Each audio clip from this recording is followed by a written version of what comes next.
Saudar e abraçar o presidente dessa casa, o vereador Zezão, e em seu nome abraçar todos os vereadores e vereadoras, a minha companheira Cristiane que está aqui presente.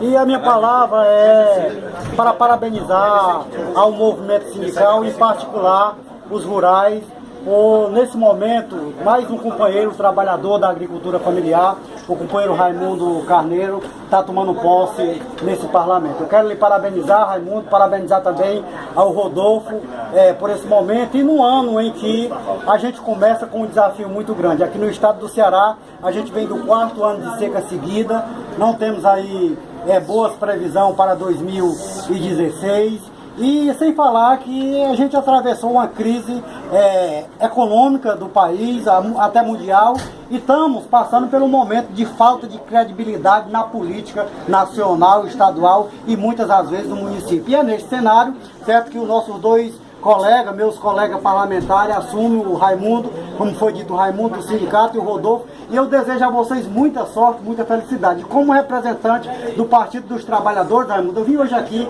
para lhe parabenizar, em nome do diretório estadual, também os nossos outros colegas, e colega que está aqui, a Cristiane, o Emílio, e a toda a Câmara Municipal de Sobral. Conte com o meu gabinete, conte com o meu mandato, para que a gente possa fazer uma grande construção para maior desenvolvimento da agricultura, mas particularmente de Sobral, na construção aí, sem sombra de dúvida, da eleição de 2016, que é muito importante para todos nós. O nosso projeto nacional, o projeto de Estado e o projeto do município passa sem sombra de dúvida pela Casa, pelo Parlamento e pela organização da sociedade. Portanto, parabéns a todos vocês e que você possa fazer um grande mandato nesse tempo que vai passar assumindo nesta casa. Um abraço.